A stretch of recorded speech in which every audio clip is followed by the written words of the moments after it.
Draymond, how did you process all that happened this summer? What kind of changes did you make to gear for the season?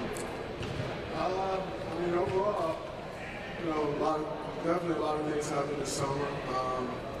You're the type of person I just take the good with the bad, and move on. You learn from things that happen, like I said, whether they're good or bad, and move ahead. I think I've definitely grown up a lot, coming into this season. Obviously work on my game and try to better the things that I want to be better at.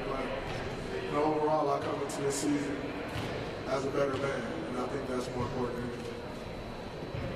Monty over here, right side. Monty Poole, Comcast Sports Network here. Draymond, last season you came within an eyelash of being Defensive Player of the Year, same as the year before. Is that still a goal of yours? And after that, when you look at this team now, adding Kevin, what do you expect, not for the team, but just for the way you guys, the chemistry on the court and off the court? Our chemistry off the court already has been great. A lot of guys have been back for a few weeks now. Obviously, I spent a lot of time with Kate, Clay. This is great. Obviously, there's some things that will have to grow, and it only gets better with time. One thing you can't do is you can't substitute or make up for time. It just got to happen. So, those things will happen as we're together more, and I look forward to them happening. And as far as Defensive Player of the Year, that's always a goal. It's something that I want to do. Something I want to do multiple times. But it definitely got to start with one. So just continue to push. Michael Robinson, the American Athlete Network. How was your experience down in Brazil? Beautiful area, even though it has some of its bad things. And what was that like to experience that and then know someone else is going through some more drama or controversy? What about Michigan State being blown out? It was a great experience. I think Brazil's a great country. Everybody has their struggles, if you will. I really enjoyed the time there. I got a chance to spend a little bit of time just with LB and a little bit of time with Andy. And, those guys were super excited about the Olympics being in their hometown. And I think, or their native land. And I think Brazil did a great job with the Olympics. There was a lot of stuff that, was portrayed negatively, but, overall, my experience there was fantastic. My experience with the rest of the guys on the team with me was great. I think we had a very good team. We had great chemistry, and we did what we set out to do, and that was the win the gold medal. I got a chance to experience, other events, which was fantastic, and the whole entire Olympic experience was great for me. Left side, front row, Stein.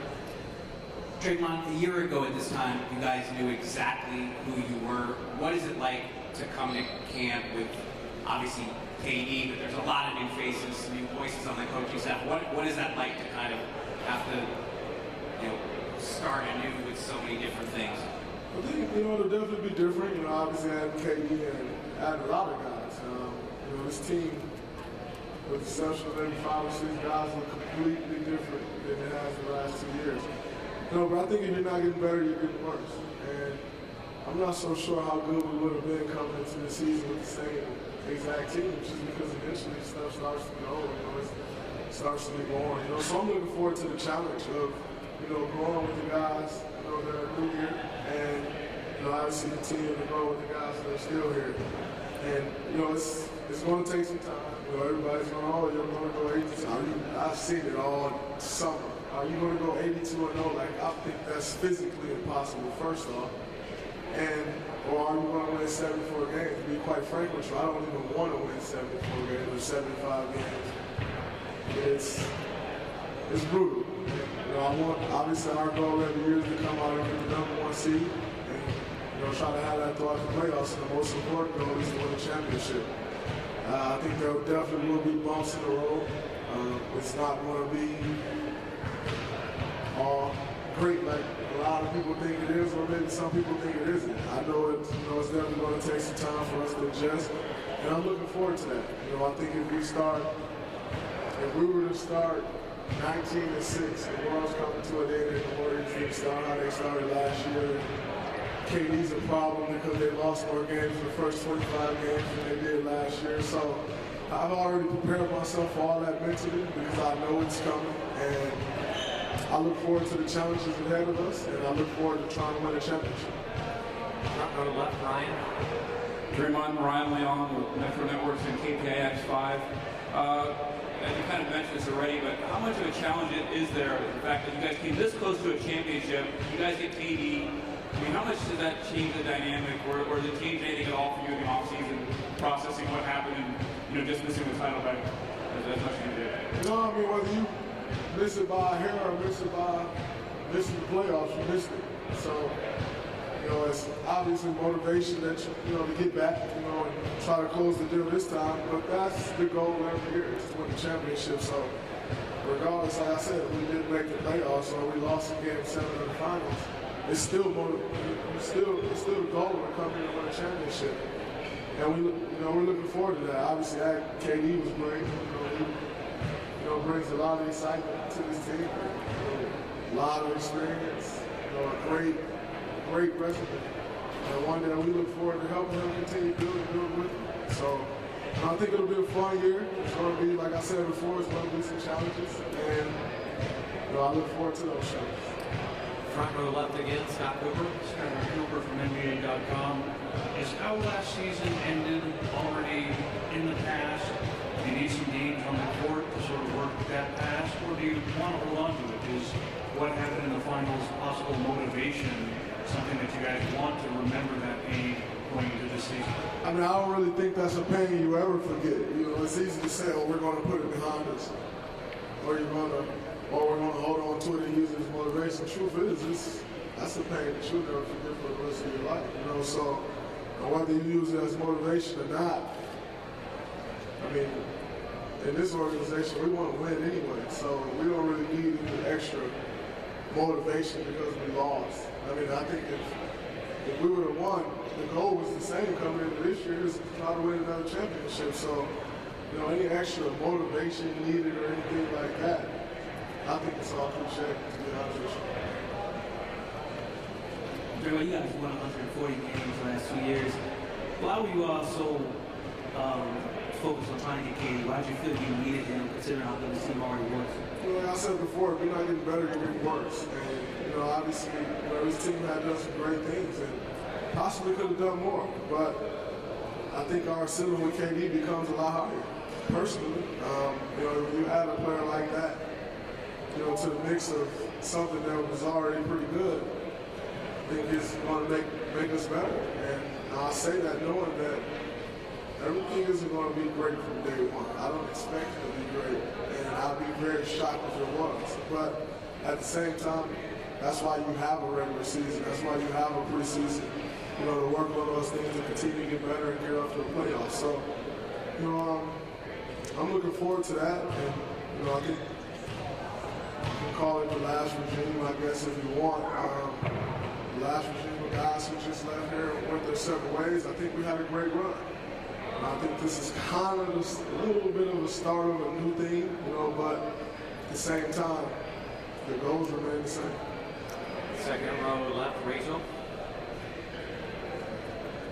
Draymond, at Media Day all around the NBA, there's been a lot of guys who've been asked about animal protests, race relations, LeBron just gave along, talk on it. You guys are some of the most visible, empowered young black men in this country as NBA players. Why do you think it is important for you guys to speak out on what you feel about what's going on nationally? I think it's important to speak out because we're human. I think a lot of times people say, they should talk about this or they shouldn't talk about this. And me personally, I can really care less of what somebody think I should or shouldn't do. I am human. I have the right to speak out or do whatever I choose, and as well as other guys. Now, with the platform that we have, I think a lot of people say, they should speak out because people are watching. And I think that's all personal preference. I think there are a lot of changes that need to be made. And, it's not just the killing of black people. I mean, that's obviously rough and crazy to me, but there's a lot of changes that need to be made in this country. And I think, obviously everybody's been talking about, the kneeling and stuff that Colin started, and I respect Colin for that, because he took a stand, that he knew would probably create some controversy, and he didn't care. And I respect that because, you know, sometimes controversy is needed in order to get a point across. And I think he's gotten his point across. Now my question is, like, what's next with people taking action? You know, because like now that the conversation has started, he's done a great job of that. Everybody want to criticize him kneeling down or say he's disrespecting the flag or disrespecting the military. It's not disrespecting none of that. He's trying to show people that there needs to be something, there's something that needs to be done.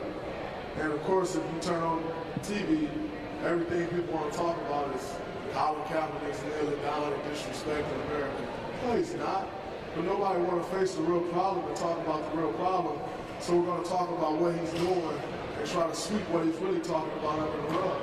And I think it's pretty ridiculous, to be quite frank. Am I going to kneel down or put my fists up? No, I'm not. And that's no disrespect to Colin or anybody else who's doing it. But the point is out. Like, the point, they've gotten the point across.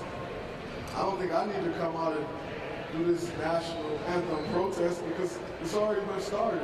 It's already a conversation. But like I said, the question is it going to be something done about it? Like, you can continue to kneel and do all these things, but if nobody's really trying to make the change, I think the number one problem is the people who see a problem with what he's doing. Because that means you're trying to focus on what he's doing and not focus on what he's talking about. And that's the problem that we have as a whole anyway. So, I mean, I think it's a very touchy subject. It's something that definitely needs to be done. And I think people are trying to take the right steps in doing that. I'm actually involved in a group I'm on the board of Rise to Win, which was created about a year and a half ago, pretty much to face these issues. And it was started by Mr. Stephen Ross, Dolphins, owner of Miami Dolphins, and I'm happy to be a part of that. And you know, we have some things that we're working on, and I look forward to being a part of it all. But I mean, I'm not going to come out and take a knee and say I'm protesting. Like, I don't need to come out and say I'm protesting because I think it's wrong. If that's what the protests say, then I don't need to take a knee to say it. I'll just say it. It's messed up. And there need to be some changes made. And until then, we'll keep going at the same point. You know, why this guy get killed, why that guy got killed. There's people's lives out here being taken, and yet somebody want to criticize what college is doing.